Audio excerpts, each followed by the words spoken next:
So that kind of. Yeah. So I don't know. Good evening. Welcome, everyone. We're glad you've joined us for our board meeting. We're going to go ahead and get started. We're going to have Deja conduct our land acknowledgement. And then we'll have our Pledge of Allegiance by Nathan. We honor the first peoples of these lands by acknowledging that the area in which we gather is within the traditional territory of the Stillaguamish tribe of Indians. The Stillaguamish people have inhabited these lands and waters since time immemorial, and their ancestors have remained in this territory to this day. The Stillaguamish people have continued to practice the traditional ways of their ancestors of fishing, hunting, and gathering. The Stillaguamish tribe has had these lands and cultural traditions passed on to them by their ancestors, who believe that everything has a spirit and that they are caretakers of these lands and waters. These rise for fun. I pledge allegiance to the flag Of the United States of America and to the republic for which it stands, one nation, under God, indivisible, with liberty and justice for all. Thank you. Next up, we'll have our roll call attendance. Director Diamond, Here. Director Kelly. Here. Director Watts, Present. President Levesque, Present. Director Knapp, Here. Student Advisor Nichols. Here. Student Advisor Reed. Here. Superintendent Tweedy. Here. Thank you. It's nice to have everybody here. And next, we'll have our approval of the agenda. Is there anything anyone would like to change on tonight's agenda? Yes, Board President. I would like to do that. I would ask that we would remove an overnight trip. It's for the drama stagecraft, but at the request of the principal, we need to remove that tonight. All right, do we have any other changes? Do we have a motion? I'll make a motion that we approve removing item K, which is the Arlington High School's overnight and out-of-state field trip to the Drama Stagecraft International Thespian Festival. I'll second that. Madam Clerk, it's been moved by Director Knapp and seconded by Director Diamond to approve the amended agenda. Can we take a vote? Yes, Director Diamond. Aye. Director Kelly. Aye. Director Watts. Aye. President Levesque. Aye. Director Knapp. Yes.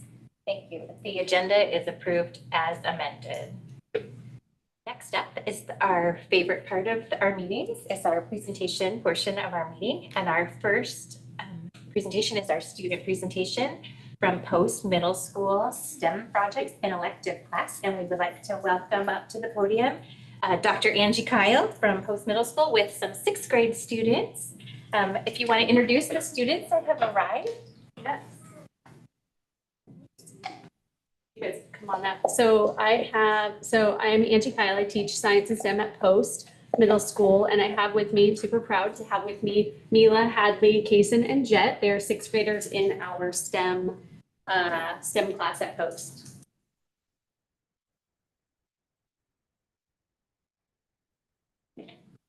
STEM is science, technology, engineering, and math. In STEM, we learned how the subjects connect in the real world. We solve real-world problems by making projects together and thinking how the projects solve that problem. So I developed this class as part of my doctoral research. I was looking into a lack of engagement in science and STEM, low performance in science and math, low performance in science and math nationwide. And also there's a current skills and workforce gap and predicted in the future to grow for students who are graduating from high school, ready to enter the workforce, needing these skills in STEM education. So I also realized through my research that there was zero opportunity for sixth graders to engage in STEM. And I asked if I could put together this class. That was 3 years ago. This is the third year of STEM. And really the goal was to introduce STEM to students, also to spark an interest and create a pathway to pursue STEM in grade 7 and beyond. So Post is also, as a building, we're trying to increase project-based learning and cross-curricular connections in school. And this is just one example of how we are working to do that.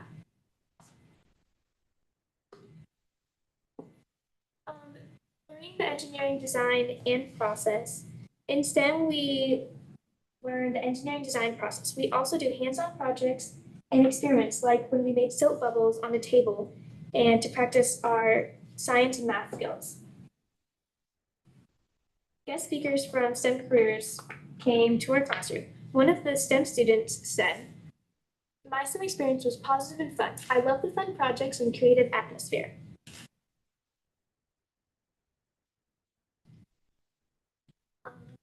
So, Miss Kyle invited guest speakers to attend our classroom and teach us about their STEM journey and hopefully have us carry it on in the future. A quote from one of the STEM students said, "My favorite guest speaker was Benedict because we learned about electricity and how to make a battery power a wire this way." So a little bit more about the guest speakers. This was a really important component of the class. The intentional design of the class, there's a gap often between school and community. And so being able to bring in guests increases representation in STEM as students gain access and learn from real people in real careers. Each quarter looks different depending on who's available to come in and talk to our students or who I can convince to come in and talk to our students. We've had K-9 handlers from the Snohomish County Sheriff, as shown in that picture, software engineers, firefighters. We've had PhD students from the University of Washington Zoom in and talk about their research. We've Skyped with a scientist, we've had nurses and more. In fact, here's my plug for anyone who wants to come talk to the 6th grade STEM class at Post Middle School. I would love to add guest speakers to my list, my bank of people. So that was my little plug there. This is our real world STEM project. It was based off of me with my love of horses and people who are disabled that want to ride horses to start riding them more. Our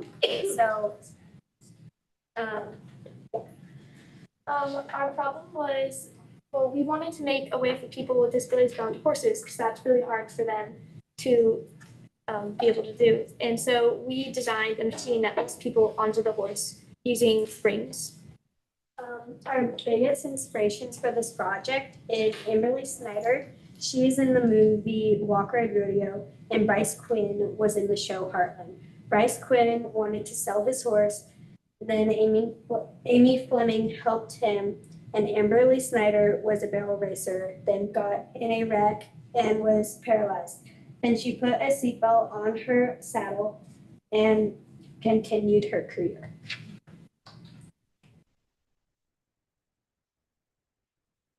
Our STEM project was to create a football cleat that reduces knee injuries.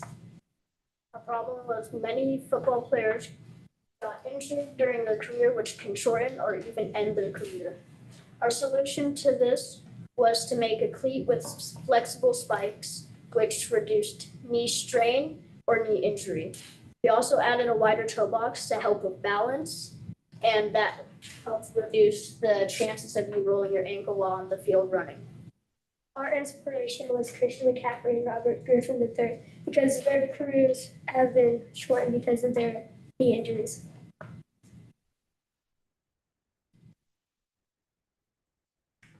The skills we gained were critical thinking, creativity, collaboration, communication, and perseverance. I think STEM is important in my future because it teaches me about collaboration, communication, and problem solving. My overall experience in STEM was a great time. It was fun and I got to use my imagination. I think STEM is important in my future because technology would play a big part in sports for helmets, padding, bats, gloves, and shoes and cleats. I would definitely recommend this class to a future 6th grader because it would help a lot of people figure out what to do in their future.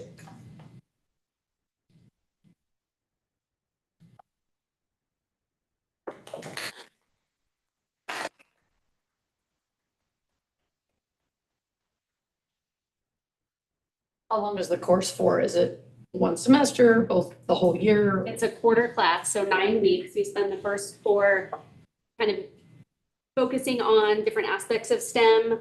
And then the last half is really their projects and their passion projects. So they get to decide exactly what's important to them, what interests them, and then pursue solving a problem going through the engineering design process. And then they end up with their final products. So, but 9 weeks, it flies by. And so, you know, that's a short window to do all that. Good job. Any other questions? Yeah, I just maybe even connect with, is it Lisa up at the high school and with CTE? I think she'd be a great, even just, we're already partnering with companies in terms of internships, and you all seem like people that might go into something like that in the high school. Highly recommend it. And maybe just connect with her and see what kind of companies could, you know, you could always use that resource to be speaking to your group. Yeah, Lisa actually is how I get some of my guests. No, perfect. That, yes, she's been an amazing resource. So, yeah. Good job. Thank you very much. You did a wonderful job.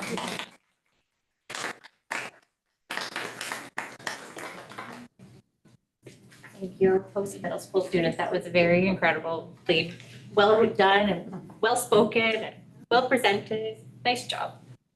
All right, next up, we have another presentation. We are going to welcome from the Stille Valley Chamber of Commerce, Diane and Craig, and she's brought some students that participated in the National Civics Bee and they're finalists. And do you want to introduce them, Diane?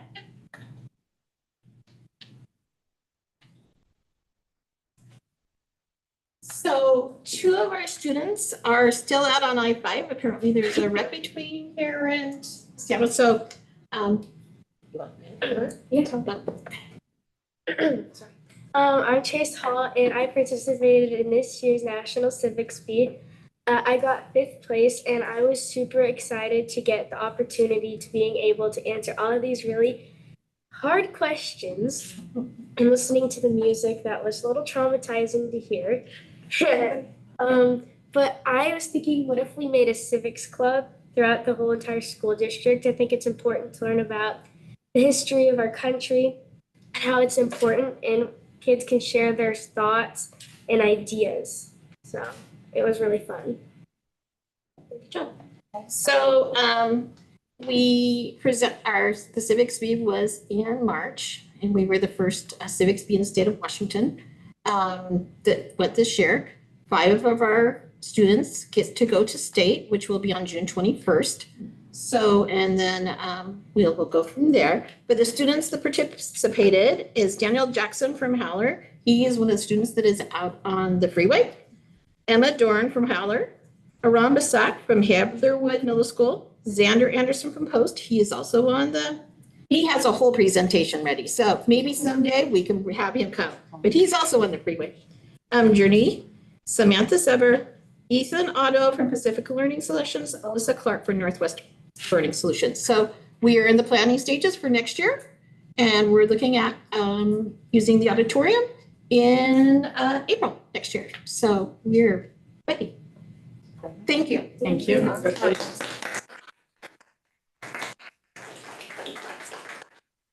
Thank you, Diana. Thank you for being brave to speak to us tonight.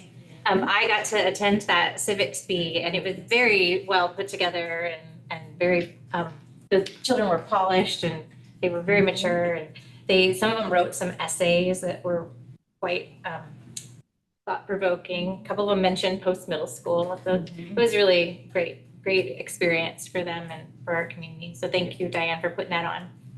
And congratulations to our finalists.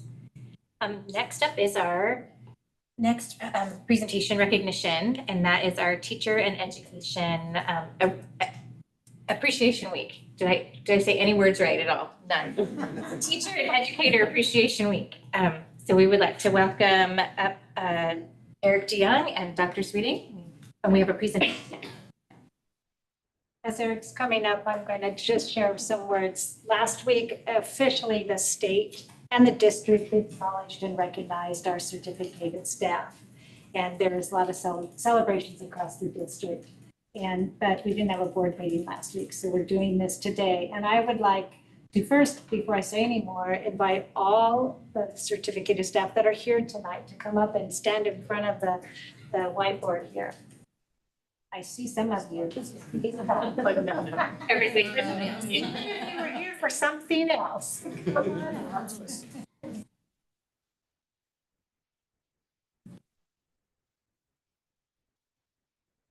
I know that Jason Klein is the president of the Association for the Teachers, the certificated staff, but he's unable to be here tonight. And he had two people, I don't see them on Zoom, and I don't. I'm here. Yes. Yes, yeah. So great. Kristen, you'll be able to, all of you can say a few words afterwards. But before you do that, so think about it. You have something. For sure. So I just want to say thank you to all of the certificated staff for the incredible work that you do. And when I'm out visiting the schools and the board members are with me, we see the passion and the caring and the dedication and how hard it is sometimes, when students have some needs that at times are just need special care. So we thank you for that. And the most important thing that we see is that you're actively engaging them in meaningful and rich learning. So thank you. And tonight's a perfect example of the STEM. So thank you, Angie. That was awesome. You are making a difference. I've seen changes, especially in our attendance. I know schools in particular are working hard on getting kids to be at school. Because if they're not at school, it's hard to learn and engage.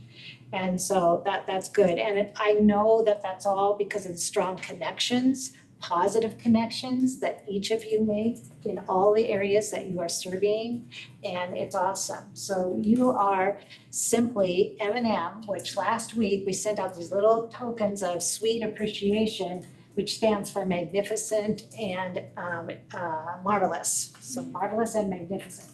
So I just want to say how thankful I am. And Kristen, would you like to say something on behalf for Jason and the team? Sure. Well, just on behalf of the union, I will say it's always an amazing honor to work with the kids and all the other teachers here in Arlington. It's such a high quality of educators in this district. It truly is amazing. And it's just wonderful to be here to represent all of the fantastic people and experience that are in this district. Yeah. Thank you, Kristen. Anybody else that's standing up there? Would you like to say something? Artists, I know you did. Artists. Well, I'd like to say it is nice to be appreciated and to hear the words of thanks. It's my 25th and final year teaching. I've taught at 5 schools: Trafton, Post, Haller, Stillwater Valley School, and Eagle Creek. And it's been a great 25 years, many, many fantastic experiences. And I appreciate and am very honored to have been able to serve my students and the families of this district. Thank you for having this for the certificated teachers. Thank you. So with that, anyone else want to say? I want to say something. I know you want to. I'm here, mainly to give out candy bars. Here, to make give more sweetness. Candy bars. But we have over 350 teacher certificated staff in this district, and we have a good representation up here. We have high school, we got middle school, elementary, and Chris is our district nurse, who's also a certificated employee. And so school psychologists, counselors, special education staff. So it runs the gamut of teaching different positions that we have in our district. So it's a wide variety. And now I'm going to pass out candy bars. And I think there's a presentation also, is that right? There is.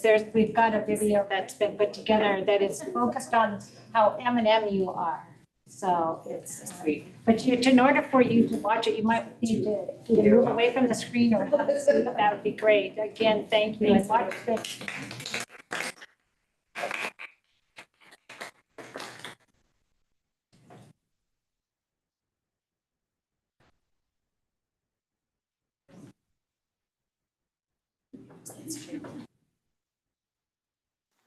Okay, we're gonna watch it, and after the video. I just want to say that after the video, I have something else to say about appreciation.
thank you to my team and my office, Debbie and Brenda, for helping with that. Thank you, that production, but thank you, certificated staff, so much.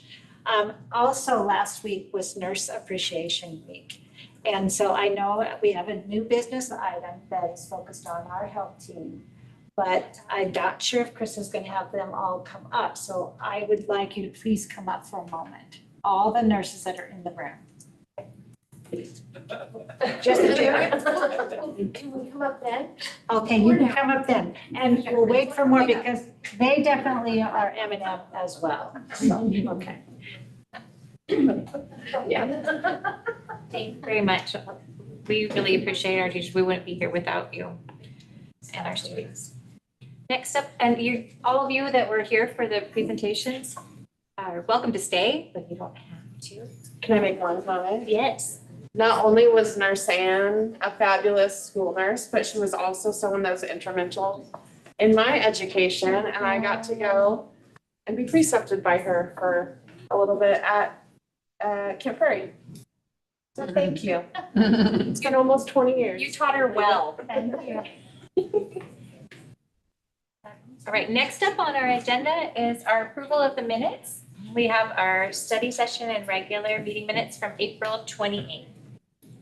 Does anyone have any changes they would like to make for the April 28th minutes? Or do we have a motion to approve them as presented? I make a motion, we approve them as presented. I'll second. It's been moved by Director Kelly and seconded by Director Knapp to approve the April 28th regular meeting minutes as presented, plus the study session. Director Diamond? Yes. Director Kelly? Yes. Director Watts? Yes. President Levesque? Yes. Director Knapp? Yes. Those minutes are approved as presented. Next up, we would have our public comment portion of our meeting. Is there anyone signed or would like to speak? There's no one signed, that's nice. Everybody's gone. All right, next up is our consent agenda. Is there anything anyone would like to pull from the consent agenda for further review and discussion? Or do we have a motion to approve the consent agenda as presented? I'll make a motion to approve the consent agenda as presented. I'll second. That was really fast. Is Sherry got it. You got it. Okay, it was moved by Director Watts and seconded by Director Kelly to approve the consent agenda as presented. Madam Clerk. Director Diamond? Yay. Director Kelly? Yes. Director Watts? Yay. President Levesque? Yay. Director Ness? Yes. The consent agenda is approved as presented. Next up is our new business portion of our meeting, and we have our annual health room update. Yay. Yay! Time for We would like to welcome our district nurse, Krista Kramer, and Nurse Ann. Perfect. It's been a whole year since we've done this. Okay. Has it gotten any better? Yes. Yay. It has. Since what, 4 years, 5 years, 3, 4 years ago when we talked? Yes, it is. So, when we talk life-threatening health conditions or health conditions district-wide, our numbers are increasing, but so are student populations. So that's not surprising at all. If you just glance at, these are our big ones that, and our nurses in the buildings that we really look at. And I would say pre-COVID, mental health was not out there, and the numbers didn't look like what they do now. And so that's really interesting that they've almost doubled since 2022. And I think because more people are talking about it, and therefore more parents and families are reporting that to us as well, and there probably is a greater need. So maybe a combination of all those things. So district-wide that we know of, we have 429. That was, a couple weeks ago, give or take life-threatening health conditions in our district. But we monitor and are watching close to 4,000 out of our 6,000. Yeah, something like that. Yeah. But our health conditions range from, seizure disorders and our big stuff to wears glasses and hearing aids, things like that too. So it's a huge variety. Yeah. So if we're talking health room visits, usually I make you guess and how many. But this was as of May 1st, our documented health room visits district-wide, we have over, 31,000. And, there's so much more than that. We've talked about that in years past of how many. So you see every year, it just goes up and up, and our nurses try as hard as they can to keep inputting them and putting them in. It's a big, big number. And our medication orders, so that's, your daily ADHD medications to your PRN, your as needed medication. Those actually went down this year, which was interesting to me. If we're talking our screenings that we're doing, our hearing screenings and our vision screenings, and they continue to rise over the years as well. And then our immunization requirements. So our requirements are that students by Washington state law either have their required vaccinations, which are listed, or they have the documentation for an exemption. And so that bottom sheet is what we're looking at, and it should say complete, but I pulled myself up. And it says non-complete because I was born so many years ago. I'm not in the state database. Our students are, right? Unless they're from out of state or other reasons, out of country, they wouldn't be in there. And so then our nurses in the buildings work really hard to put that information into that state site. So our immunizations, as of a couple weeks ago that I ran this report, we had 39 that just didn't have it paperwork all together. We are out of compliance. We're down to 30 today when I looked, so that's really great. We did another push recently. And so our out of compliance rates are just lower and lower every year. My goal is 0, but we'll probably never be there, but it's always good to have a goal. I wanted to just update you. Last year, I brought to you that we now have stock epinephrine in all of the buildings, and epinephrine is used to treat an anaphylactic reaction. However, a little added excitement for stock epinephrine is now Neffy, it's called, and it's stock epinephrine but given intranasally. And so it used to be a shot, right? Instead of the injection in the shot, and remember if you've ever had training, blue to the sky, orange to the thigh, and you get an intramuscular needle injected into your thigh, the idea behind Neffy, so epinephrine, is that people won't be as hesitant. Nobody wants to either inject themselves or somebody else with a 1.5-inch needle ever. But we now have this stock in all of our buildings as well. And it's really, really cool. And want to help me, Anna? You can just play with it and take a look. These are just, you can touch it. They're trainers and they're really fun. And no, you can't break it. No, the only part just that I don't love about it is that it looks just like, and it's the same color as Narcan. Yeah. Like, why did he do that to us? Oh, my gosh. Yeah, so that's Maybe my enough. feedback to one of the companies is somebody change it up, just the color. Yeah, that's all it would take, I think, but, You just push up. Oh, that's in there. Yeah, we gotta go. Oh, okay, so it's already in there. Be able So that's what I thought too. I was like, oh, On that. Well, they're stuck up there. Do they come back down? that's what we're trying to all figure the out. other trainers all come back. If there's a way to break it. I have lots. I could trust it. And it's no cost to the district. We have them all given to us. So adding on to Dr. Sweeting's comment of thanking the nurses out there.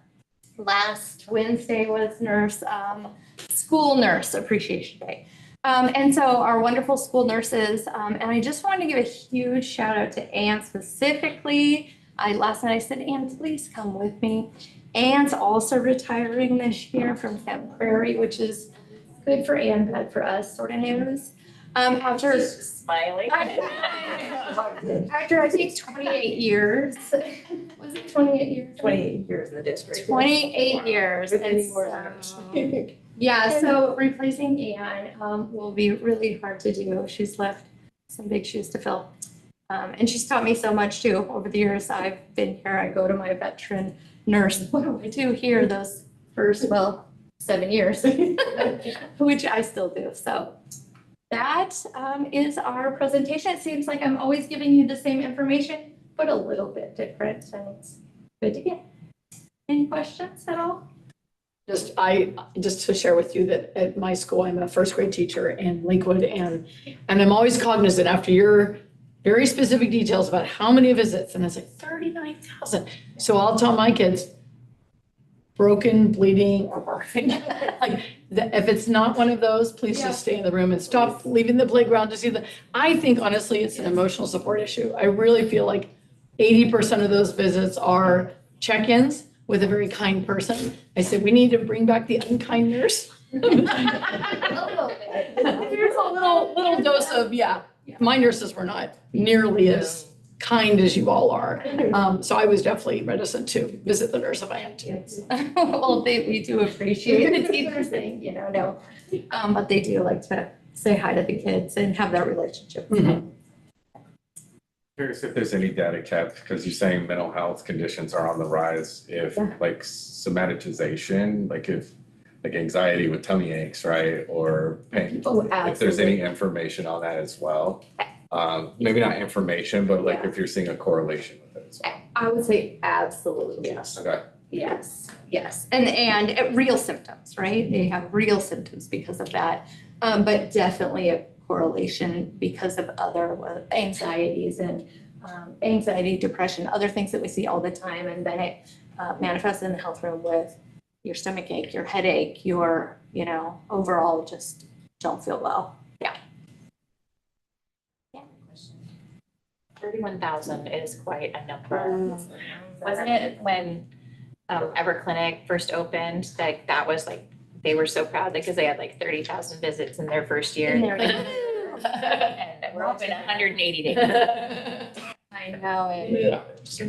With a nurse and no provider. They all come in doubles at least there, right? Yeah, you guys do an incredible job, so thank you. Yes, it's a favorite clinic. You have to remember too, that's a clinic that runs 7 days a week, generally from 9 to 9. Yeah. We have our students on campus 6.5 hours, but for me personally, on my building, I have 4 students that I see before school even starts there on the schedule. So just know that we're going all the time. Or nonstop. We're definitely M&M. Big Yeah, you're the brand M&Ms. Yes, thank you very much. Our broken twin. Yeah, I'll try to sort it.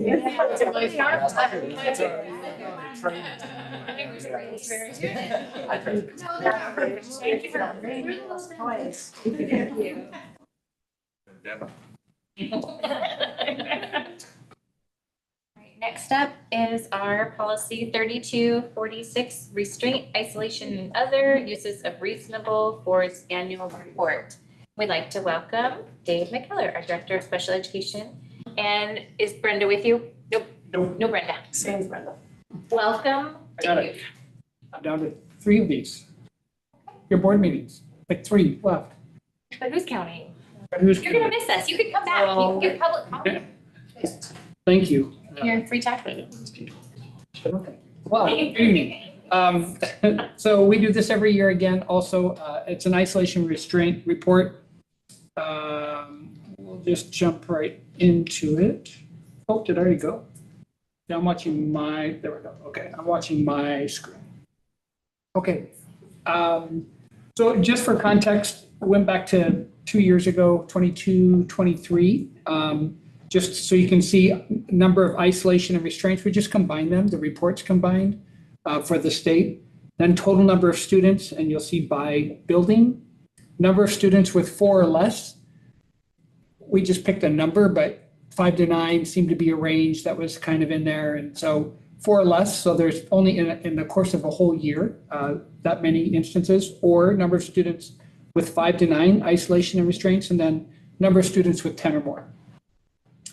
You'll see Eagle Creek every year. They come out a little higher. I think we tend to see it as with the littles, we call them, in the EBD program, just seemingly have the hardest time adjusting and we seemingly we continually work. The program we use for isolation restraint training is called CPI, Crisis Prevention Institute.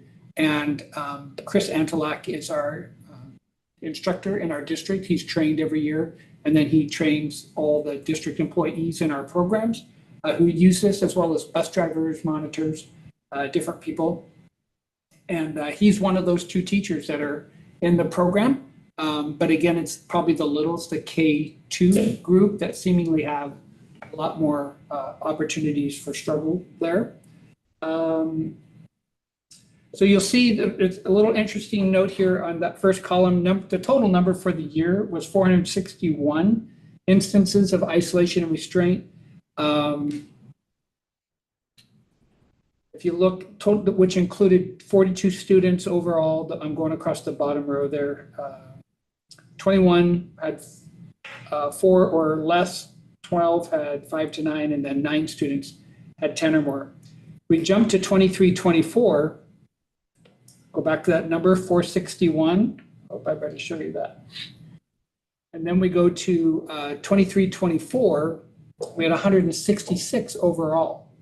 Massive drop. In fact, we got called by OSPI and said, did you guys mess up or anything? Or because that's a big swing down. And we hadn't. But I honestly can't tell you what transpired there in terms of how we had such a big dip in last year, 23-24. You'll still see the numbers are a little higher in Eagle Creek. Total number of students 11, 6 with 4 or less, 2 with 5 to 9, and 3 with 10 or more. And the total number there is 8. If I go back, there we go. You'll see a total of, down at the bottom there, 9 for 10 or more. So now we're back to 8. And then we go back to this year, and our numbers back up to, it's still lower than 2 years ago, but it's about double than it was last year. And I have my next slide will kind of talk about that, just a few points that Brenda and myself and Chris have been looking at, thinking about. Total number of students, 43. 23 had 4 or less, so 50%. Yes? Okay. Sorry. It's okay. There we go. Now we're with you. I was looking for it. Okay, 385, 43 total students represented in those numbers, 4 or less 23, 5 to 9, 10, and then students with 10 or more were 10 as well. What we didn't include here, sorry to keep jumping back and forth, you'll see on the special school note from the previous year, we had an overall dramatic drop to 166 for the whole year. A big 86% decrease from the previous year from our specialty schools. These are MPAs, in-state and out-of-state, but we had 1 student in both. And so their numbers took a dramatic, so that the programs, we just anticipate or believe that the programs are working well enough for these students. And so that's why those numbers went down.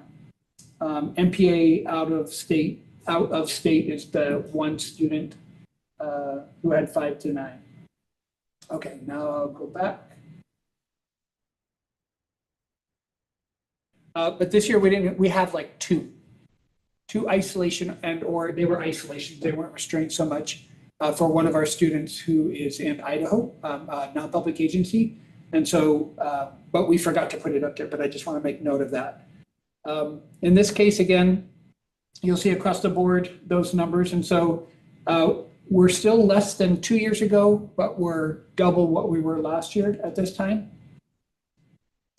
Oh, going fast. And that kind of just had some things that we were trying to determine. The total number of students isolated and restrained for this year did increase over last year by 40%. 47% of all isolation restraints are from new students to our district this year. So we thought that was kind of curious. However, we want to also point out that the majority of those isolations and restraints happen more at the beginning of the year. And as the year has gone on, they've just tapered right off, right? So we had a whole bunch of September, October, November, and then So we surmise, well, what could that be? Why would you think that might happen? Why would you think an isolation and restraint numbers would go down as the year goes on? Trust. I'm sorry? Building some trust. Yeah, relationship, trust. So as that goes up, those numbers come down. And so we believe that might be a big part of it. However, you look at that second opaque bullet, 24% this year of all isolation and restraints were committed or happened with one student of all of those numbers. And so the students are work in progress. We're really working hard to try and it is it's somebody who's just so dysregulated. And it's one of our challenges. I'm seeing more and participating even today more with parents in terms of when we start talking about MPAs and therapeutic environments. And we find ourselves in special education having to use that term therapeutic environment more and more for ourselves when that's never been our call or our charge. We're schools, as I've said, maybe before you even ABC 1, 2, 3. And yet more and more the responsibility, and you see Chris's numbers where the anxiety and the just is climbing at this rate. And so what the challenge for our educators is that they're educators first. They're trained to be educators, teachers in the classroom mostly. And then now we're asking them to be therapeutically minded, therapeutically responsive to students who are acting out in their classrooms. And it's a challenge because we don't have that training. We try and get it in and we try and do this, and sometimes it's student specific and we build a plan around one specific student and then we bring in supports. But as I explained to some parents today, I said, we're not pushing non-public agencies, but there's a reason why they're called therapeutic environments. And they have the staffing that we don't have. And when we apply for registered behavior technicians, and we have 2 that work directly for our district, but we employ like 6 in our district. So agencies we're looking for, they're just hard people to find. And then BCBAs, we have 1 in our system. We could probably use more because they're so thin and spread out. I've said our program developmental preschool, over 40 or 50% of all students in developmental preschool this year to date have a diagnosis of autism. You may have heard Beautiful Autism in Town has closed. There'll be a donation coming our way. They're donating so many supplies. We've just put that through, and I don't think it was in this consent. Oh, it is in the consent. Okay. So, and as I explained also to, you've heard of food deserts, where in communities you just don't have resources for even things like food. We are a therapeutic desert. North Snohomish County, we have nothing, basically, to support our families and students. And this family said today, well, if we were considering an MPA, a non-public agency, what you're describing, this one particular program would be great, only we'd like it to be here in Arlington. And I said, so would I. That would be awesome. So it's again down to resources, down to, we have one program, Emerald Learning Center, that took formerly the building, the program known as Soil. It took over, and it's a new program altogether, and they took over all their facilities. And their director just told me 2 weeks ago, they're buying a much larger facility. I mean, and they have a wait list into next year. And we have 1 student in this program, and it's like, we're in line. And so you build it and they will come. There's such a need out there for students to reduce these types of events that we're talking about, and to give them the therapeutic supports, the behavioral supports that are, just isolated to those specific needs that might be represented. So half of our kids had 4 or less. So again, it's a small group of students that we're talking about that we continually strive to work for and support and get there. And just some kind of what ifs and what abouts and what do we think? These are just questions, but there have been a lot of program changes that includes teachers, students, and buildings. We have brand new teachers going into very heavy, rich, behavioral needed supported rooms, but we're not finding the educators that have the experience to be in there. And so you get young, motivated teachers who want to just jump in with both feet. And within a month, we were doing a lot of triage at the beginning of the month, supporting them. because of just being overwhelmed by having 7 students in your program, or maybe now 14. So it gets very hard, and then they have paraeducators that they have to also bring along with them. And so you have the young leading the inexperienced in that cycle. So relationships, right? Trust as you build those things, but every time you bring new people in, it's hard, you're starting all over again. And then paraeducators or RBTs and BCBAs. So that was what we think just contributes to some of our stability. These are factors that we do have some control over. Training, identifying what the needs are, having the teachers. New teachers have the hardest time saying help. And you get that. They want to make an impression. They want to do the right thing. And so early on, we say, please say help. You can't do this alone. You won't be able to do it alone. We need to be there for you type of stuff. So we've been working on pockets of that throughout the year. And then I'll just say programs have grown to capacity in some areas and overcapacity in others. And this is a challenge for us even in the area of choice transfers. We have other districts who are families in other districts who want what Arlington has. And we're very stretched to say, yeah, we'll take you because of all of the challenges that are represented by programs. It's like a small town. Everybody wants to go to a small town, and everybody comes to a small town. You don't have a small town anymore. You have a big town. And it's not the small town anymore because everybody came to the small town and made it a big town. That's like our programs. We just keep growing, and the capacity, it gets harder and harder to serve. And so, and we've increased our program to serve students with autism. We've morphed it into 4 classrooms now. Our developmental preschool, we start last year with 2, or this year even, with 2.5 FTE, so 2.5 teachers.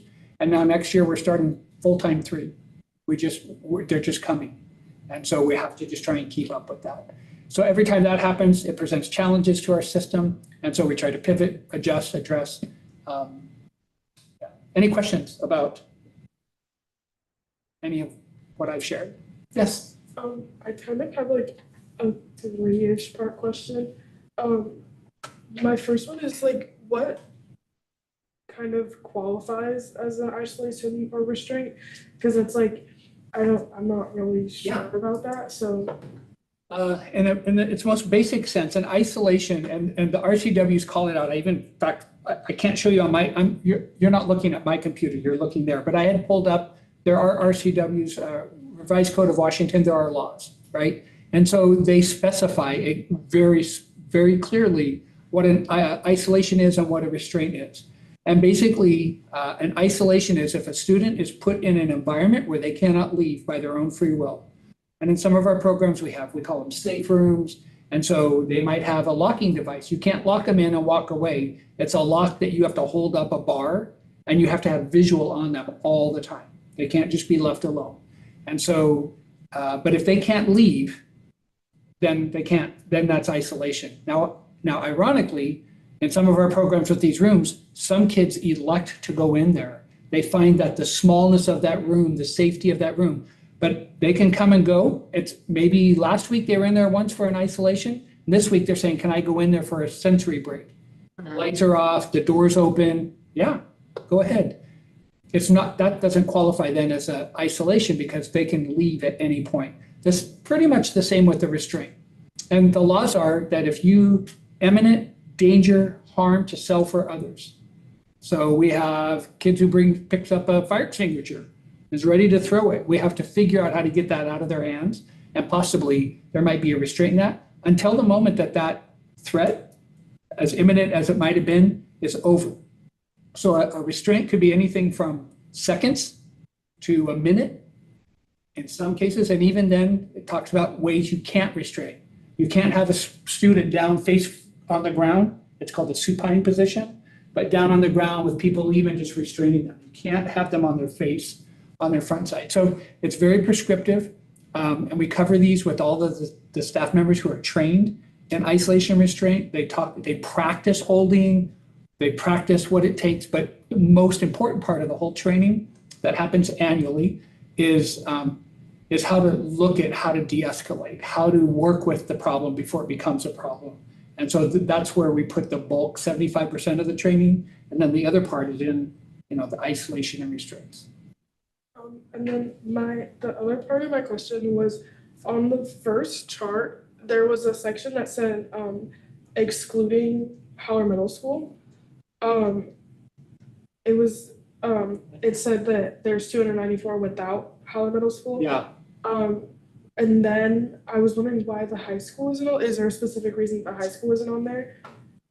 Because no isolations or restraints happened at the high school. Okay. And that's why they're not on there. And it's a good point to make out, because what we find out too is most of these happen at the elementary level, the majority of them. Kids have less control or maturity, or there's so many factors going on, right? But as they age, we find out hands-off environment. It's rare that you'll see a teacher at the high school put their hands on another student for any reason.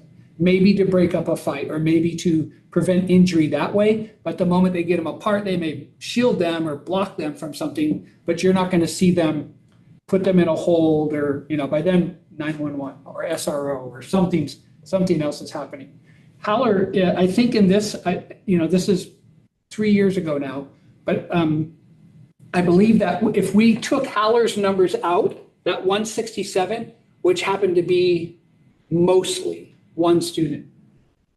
And that student, then we created a program for the next year that we had just that student, one program, 2 RBTs, registered behavior techs, one teacher. So it was a very intensive program for this one student. And even then we struggled all year long.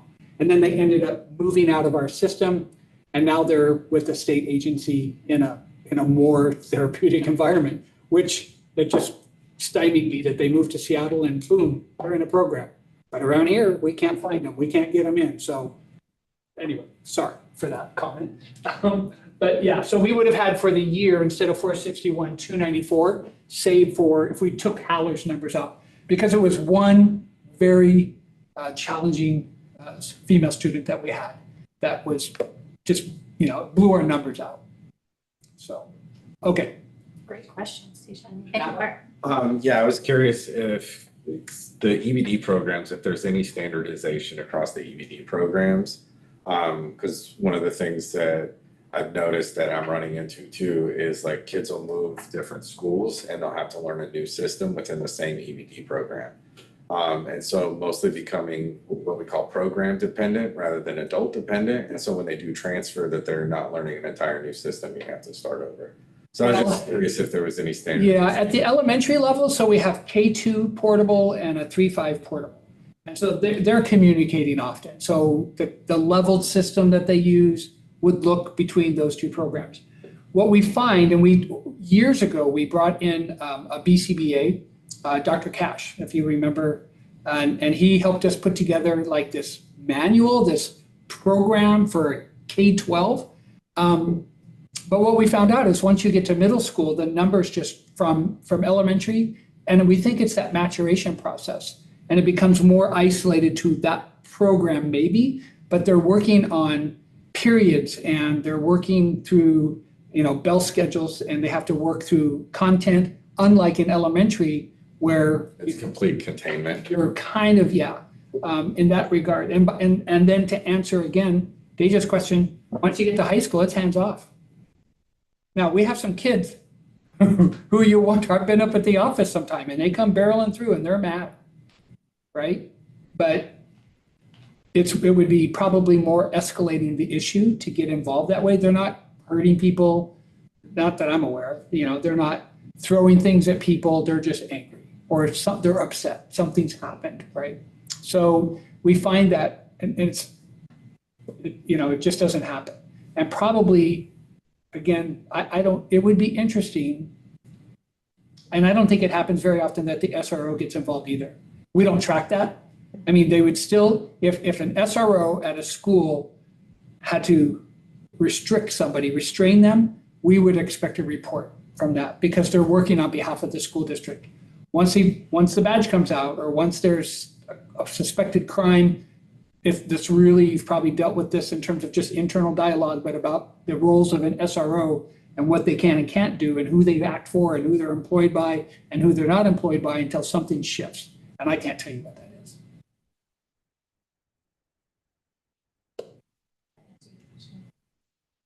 More questions? These are great questions. Thank you. Thank you very much. And 2 more meetings after this, right? Next up is our new high school course, Mindful Movement. And this one is going to be presented by Andrea Dixon Hundermark, our principal at Weston, and Stephanie Jordan. And I think they're on Zoom. Hello. Hey, everybody. How you doing? Good. Andrea Dixon Hundermark here, principal at Weston. And I'm going to turn it over to Steph Jordan to talk about this new PE class that she has created. But before I do that, I want to go back to something that Krista Kramer actually said, and that is 31,585. That is the number of health room visits. And when we talk about mental health, and the impact that it's having on the campuses. What I love about our campus and the way that we show up every day is we're kind of on the cutting edge. We have currently 2 PE classes that our students can take. As you know, to graduate from high school, they have to have at least 3 PE credits. And so this is the 3rd and final creation of a PE class that not only helps the physical part of it, but touches that mental health component. So I'm going to turn it over to Steph Jordan now to talk more about that. Thank you, Andrea. Yes, it was pretty, I don't know if you guys knew what we needed to lead up to this, but Krista and Dave both kind of like laid the groundwork for this because as Chris had pointed out, the mental health is in any of us that are in any campus know that the fact that it's doubled is not surprising in those numbers. And so what we have come up with and have worked hard to do is find a way to not only meet some needs for our students in terms of graduation requirements, but really to meet what we have going on in terms of mental health. And so we can go to the next slide. So, and this kind of builds on the information that Krista had in our Healthy Youth Survey that is given to it's given to 6th, 8th, 10th, and 12th graders. I think Krista's probably shaking her head at me that that's not right. But what we had from Snohomish County, and this is not just Arlington's, but in Snohomish County, 30% of 10th graders reported that they had persistent depressive feelings happening. And 15% of those 10th graders reported contemplating suicide. So this is, these are, and again, not happening just at Weston, but all over our communities. So this is an opportunity, this class, and the reason why this is so, I'm so passionate about it too, is this is an opportunity for students to improve their physical health, which I'm a big proponent of, but also their mental well-being. So it provides students with lifelong mindfulness strategies so we can help them come up with these tools to kind of be more resilient. And then it, of course, provides our students with a variety of PE curriculum. I am the only PE teacher at Weston, and I teach because I'm also teaching 4 other CTE classes during the day. We have 1 period of PE. And so in the past, it's just been PE. And now we have this last year, because of an amazing thinking outside of the box leader that we have at Weston, we have a gym. So we were able to bring on weight training, which was already an approved class in the district. And so now we had the 2 classes to rotate. And so this class of mindful movement would give us a 3rd rotating option so that theoretically a student at Weston could have the 3 different courses and give them a variety. Go to the next slide.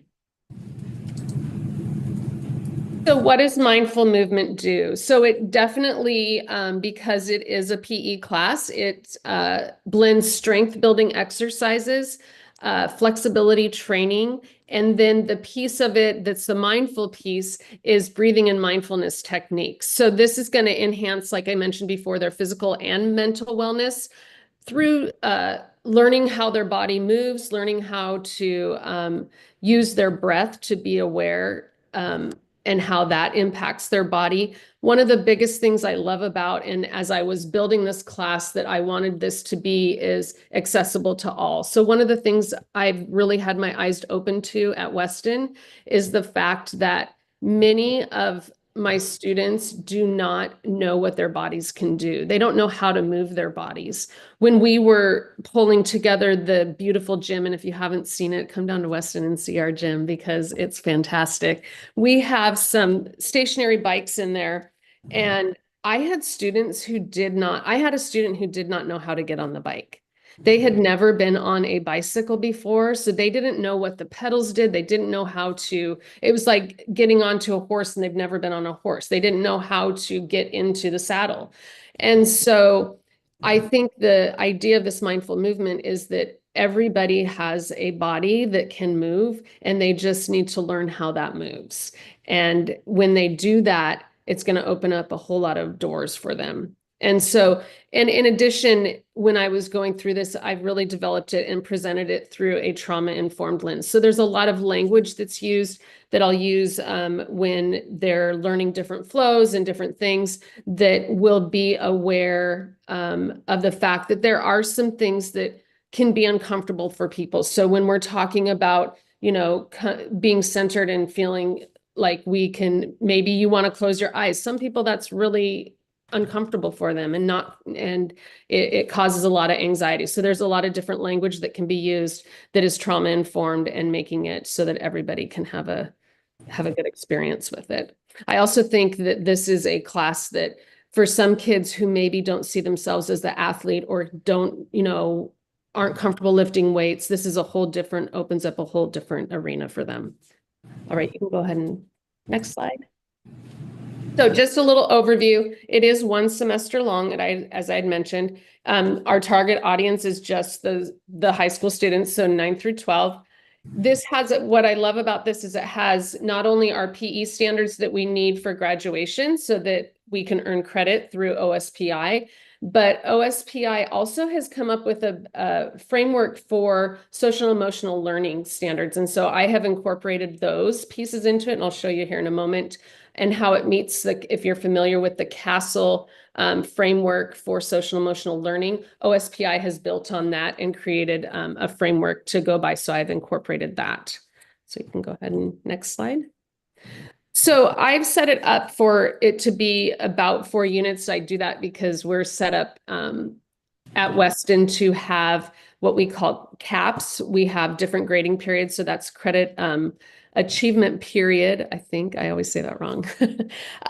So I've just it makes sense in my mind to break it up into 4 units. What you'll notice is that the first part, or each unit, has the actual physical part of it, but then it's also paired with some of the social emotional learning pieces. So in the first unit, they're going to learn all about preparing the body as they're doing a flow with their body. And paired with that is going to be opportunities for us to really learn about self-awareness, which is one of the first social emotional learning benchmarks. The second one's going to if anybody's ever done like a yoga class or something like that, you know, after you've kind of prepared the body, there's kind of that peak effort, that peak part of the work. That's going to be paired with them learning some skills and understanding self-management. And then balancing the body is going to be next. And we're going to work in addition with relationship skills and how we work with each other. And then at the end, to help or to kind of coincide with our PE standards for high school graduation, there's a fitness planning and execution piece of that. And that's all comes together because through all of this, the students are getting to not only move their body, but they're learning how to kind of create these moments of flow and exercise for them. So that will all comes together at the end. Next slide, please. Costs and funding for this. So the initial startup cost was about $5,000. The source of that funding, we are fortunate to have the OSSS grant that we have been recipients of the last several years. And so that a big piece of that was setting up the training that I went through. It was called Breathe for Change. And so that gave me a $200-hour foundational certified yoga instructor, as well as a social emotional learning facilitator certificate. So there was a little bit of time that was put into that. And so the training was paid for with those initial startup costs, as well as with the curriculum. Cleaning wipes, mats, blocks, straps, foam blocks, those all were part of that initial startup cost. And then we predict annually, it'll probably be about $500, give or take a little. Most of that's going to come from the PE budget, and then what additional is needed from the grant, assuming we are recipients of that again. And then that's going to be just the mats and the blocks. Sometimes they're made out of foam, so they tend to break down. So as needed, we will do that. Next slide, please. So what is our, what do we hope to get from all of this? As mentioned before, fostering both physical and mental well-being helps students manage stress. What we know is that if they can manage that stress and they are able to regulate themselves better, this is going to translate to improved academic outcomes, so not only are we getting PE credit, but we're helping them earn credit in other classes as well. Develop greater self-regulation, emotional resilience, enhancing their confidence. I have seen even just watching students move their body and learn how their body moves. It's just to watch their confidence increase is just so rewarding. And they become these totally different people. It's just fantastic to watch. It provides them strategies for a calm mindset. These are tools for the rest of their life. This is not something that just kind of, I've learned it and now let's let it go. And then of course, our PE credit for high school graduation. And next slide. Any questions? I don't hear any questions. This is a student advisory vote, so I was hoping our student advisors would weigh in with their recommendations for us. Deja? I think it's a really good idea. I really like the concept of combining mindfulness and movement. As someone who's been hesitant to take PE classes at my school, something like this that's more just overall movement based and not necessarily like games or weightlifting would be an overall better inclusive option, I would say. That's just from my personal perspective, because that's something that's a class that I would take. So I think it's a really good idea, actually. And Nathan?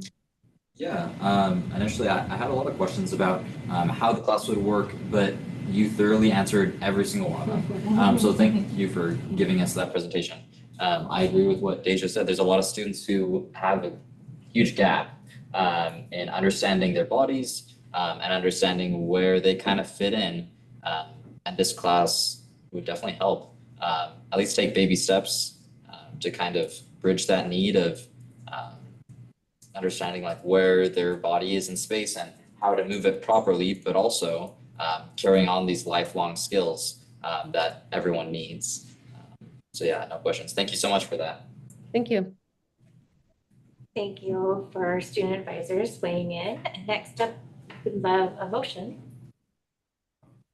I'll make a motion to approve the new high school curriculum course, Mindful Movement. I'll second. It's been moved by Director Watts and seconded by Director Knapp to approve the new high school course, Mindful Movement. Madam Clerk. Director Diamond? Yes. Director Kelly? Aye. Director Watts? Yes. President Levesque? Yes. Director Knapp? Yes. Yay, mindful movement is approved. And I think we all want to go take it. That sounds amazing. You're always welcome. Thank you. Thank you very much for that beautiful presentation and all your work. We appreciate you. Next up is our course revision fundamentals video production, and we would like to welcome Carrie Henderson Burke, our Executive Director of Teaching and Learning. Thank you so much. Brian couldn't be here, so I get to cover this. This is a course revision. It's not a new course, but we would like to propose changing the course Fundamentals of Video Production to Video Journalism. Along with the change comes a change in the duration from 1 semester to a year-long course. Mostly the course content is staying the same. There's just going to be a bigger, deeper emphasis on social media and podcasting. So it's an update for what kids who are interested in this as a career are going to need to be able to do. So longer and go deeper all the time. This is another one of our student advisory votes. Do our student advisors have an opinion on this? Have you taken any kind of journalism or video production classes? Do you have any? I took yearbook freshman and sophomore year. So our journalism classes are definitely really impactful. They teach you a lot of things, teamwork and things like that. So I think that having another journalism class that's a full year, because I know that at least one other one is only a semester as well. So having more of them be an entire year elective instead of just a semester will make it so that more kids would want to take it, I feel. So I think it's a good revision. No, I haven't taken any. But I read through and it looks pretty same from what I heard, so yeah. This is action item. Do we have a motion? Revise the course of fundamental video production.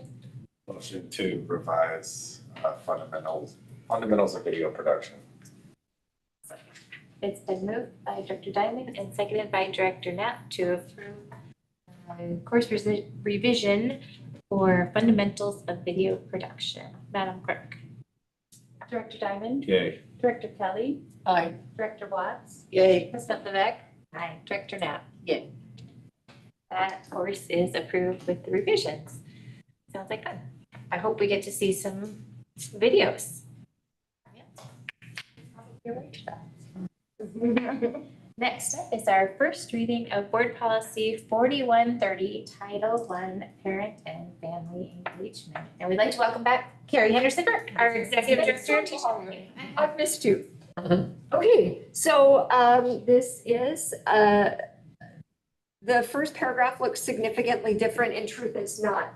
I think what the revision primarily does here is it calls out organizationally what's going to follow. So it talks about district-specific and school-level kinds of actions. It doesn't really change anything else in the policy except the addition of Title I, Part A, all the way through. So the content remains largely the same. We've also, in the course or in the policy title, it also includes now the phrase Part A. There's lots to our title grant, many components, and so this just highlights which we're focusing on specifically. This is help it better align with the grants.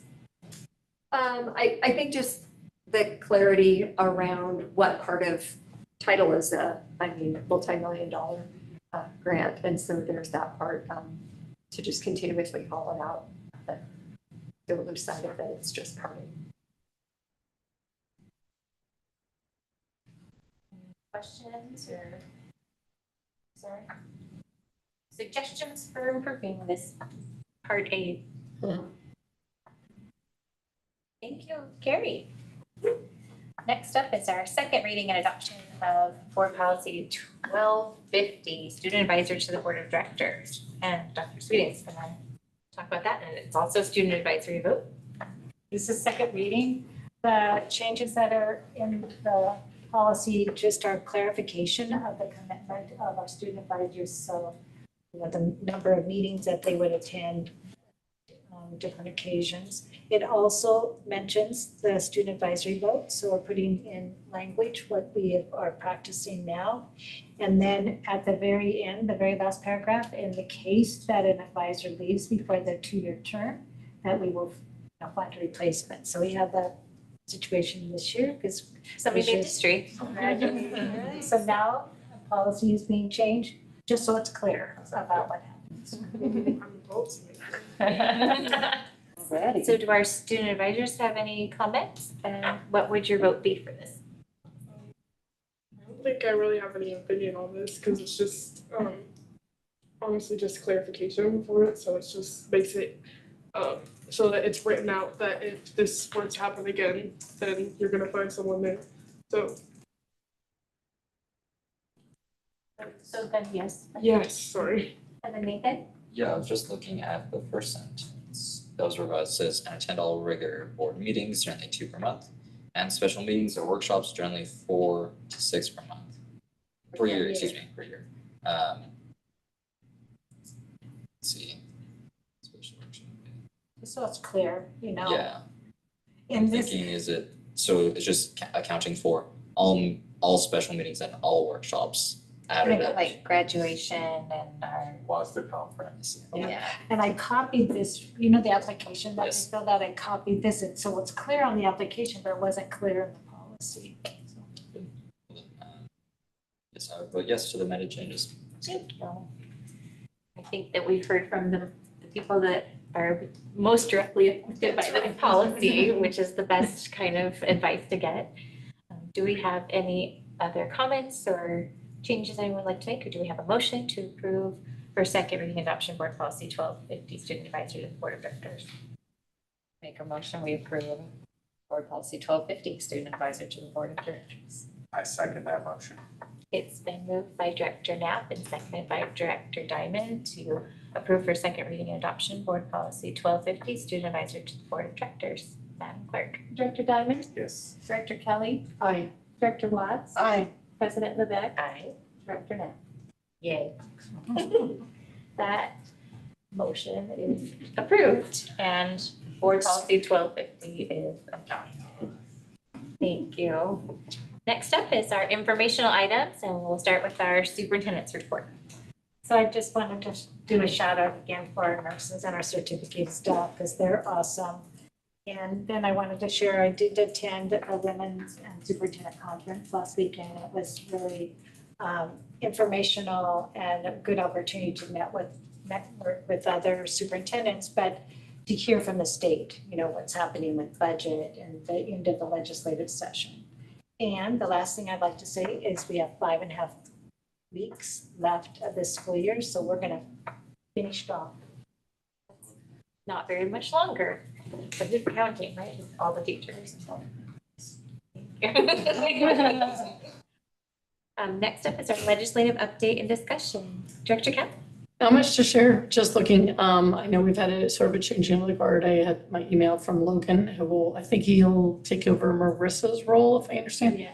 That was forwarded to us he reached out saying that he would be doing the legislative, because it's like a monthly meeting at noon. I'm not able to attend, but I'm looking forward to, I'm happy that he did not leave, I think he stepped out, he had a vacation, and they had him in sort of a role on the periphery.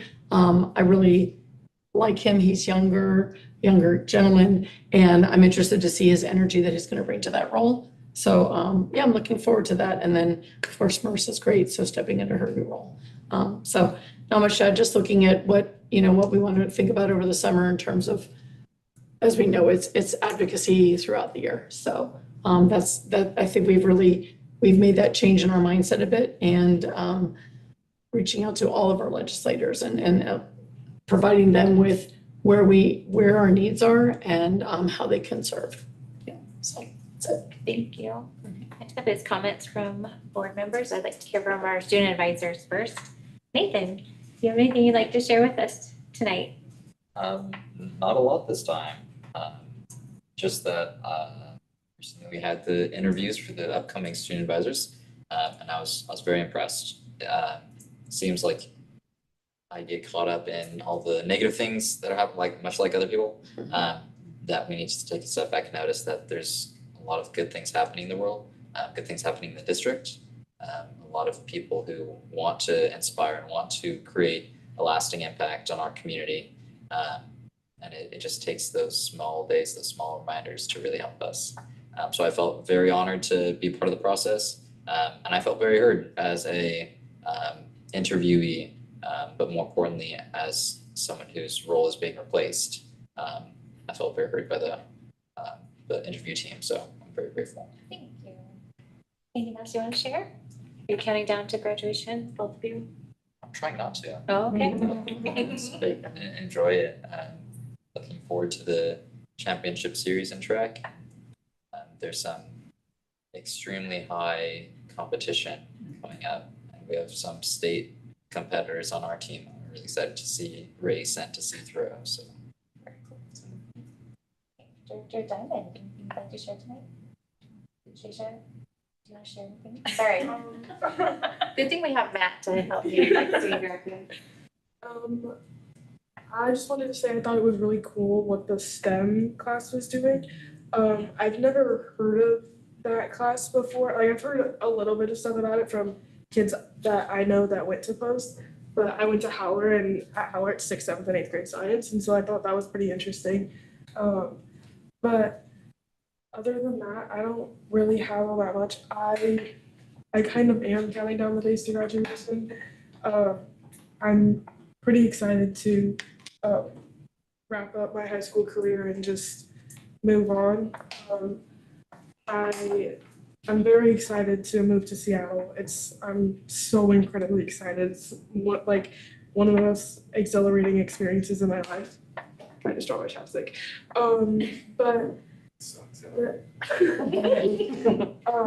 But I also am getting ready for champion season in track. We have leagues this week, and our coach changed the qualifications to letter this year. And so instead of having to make it to the district meet, you just have to place top 12 at our meet this week. So I'm feeling a little bit relieved because I'm pretty set in my placing in the top 12. But I'm hoping to at least go to the next meets in at least one of my events. I only have 2, so but I know that there are going to be at least 2 people from the throws portion of the track team that will be going on to districts, if not state. So I'm pretty excited about that. That's awesome. Thank you for sharing. All right, Director Diamond, you ready? That's my turn. Yep, if you want. No, I'm excited for graduation season. It's coming fast and there's a lot of them happening. So not only ours, West End's, but the schools that I work at. I have some kids that I worked with over the past couple of years who are graduating college, and I got invited to those graduations, so that's super cool. So I'm excited for those. I think this is the first round that I've ever been invited to college graduations. So I don't know, it's June's gonna be busy and go like a blur, and then we're done. And so I know, but it's just crazy to think it's just gonna be so busy and then nothing. And I'm looking forward to the summer. And so we'll make it, we'll get through June. It'll be fun. It's gonna be wild. That is incredible. What an honor. Director Matt, anything you'd like to share? I mean, just starting with, gratitude for the certificated staff and the nurses. And I think seeing that STEM class was really cool to see the unique things that's happening in our schools. It's always fun to go see any classes, go visit the schools. But I think the big thing that I've been thinking about this week since we did the student advisor interviews is gave me a chance to kind of reflect on the time with these 2 that we've had here. And I just want to express my gratitude for you guys for sharing your knowledge and experiences, and you're so brave to just talk about anything. And I am so grateful for the transparency and your light that you shared with us. And I'm I'm gonna miss you, and I hope that you're proud and of yourselves because we're all proud of you. And I really just feel like what we had here was like you guys were part of the team. It's not like you were separate student advisors. I think that we all really value you as people. So thank you very much. Very well said. Thank you. Director Kelly. I have to follow. You're ready to give me the clump over here. I'm like, I need a tissue, man. Sorry, sure. Yes, my sentiments exactly, and Erica said it beautifully, will not add to that. I'm looking forward to completing my school year as a teacher, and it's amazing to me. I'm gonna start, yeah, the growth of the kids and my own growth. Thank you to everybody being on the journey. All right, Nicole. I'm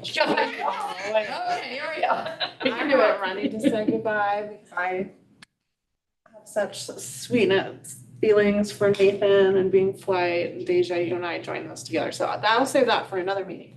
But I am excited for the league meets coming up twice this week, and I'm looking at my calendar for May alone. It's like, oh my gosh, every night is something, and cabaret's coming, and all those wonderful moments. And tomorrow is a Flight concert, choir concert. So all the goodbyes and the celebrations of seniors are happening. So I'm not ready to say goodbye yet. No more cheers. No cheers tonight. Only one person's allowed to cry. That's the one with the senior. One a night. One a night. One a night. Thank you for sharing. We do have it really good here. We have a special little team and we have a special little district. We've got incredible teachers and nurses and behavioral therapists and so many people to be grateful for. I'm grateful to be able to serve with all of you. I wanted to remind everybody about our next meeting. It is coming up on a Tuesday this time because it's the day after Memorial Day. So it'll feel like a Monday, but it's going to be Tuesday, May 27th. And we'll have our study session at 4 p.m. in the Lincoln Room, and then our regular meeting after that at 6 p.m. right here in the boardroom. If there's nothing else, we have an executive session on our agenda, and I would like to read our little script to go into executive session. We will now recess this meeting so that the board may convene in an executive session to review the performance of an employee. I estimate the executive session will last approximately 45 minutes, during which time no final action will be taken. And following the executive session, this meeting will be reconvened for the sole purpose of adjournment. With that, I'd like to recess. No, but until, oh, it's 7:30, 8:15. I can do that now.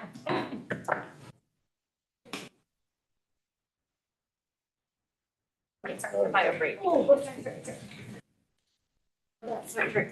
I saw it on like the teams there, but I couldn't tell how it would look. And student advisors, you don't have to stay. Just do it. You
Welcome back. We have come back from our recess from executive session in time to adjourn the meeting. Do we have a motion to adjourn the meeting? I make a motion to adjourn the meeting. I second. It's been moved by Director Watts and seconded by Director Kelly to adjourn the meeting. Madam Clerk. Director Diamond? Yes. Director Kelly? Yes. Director Watts? Yes. President Lebex? Director Knapp?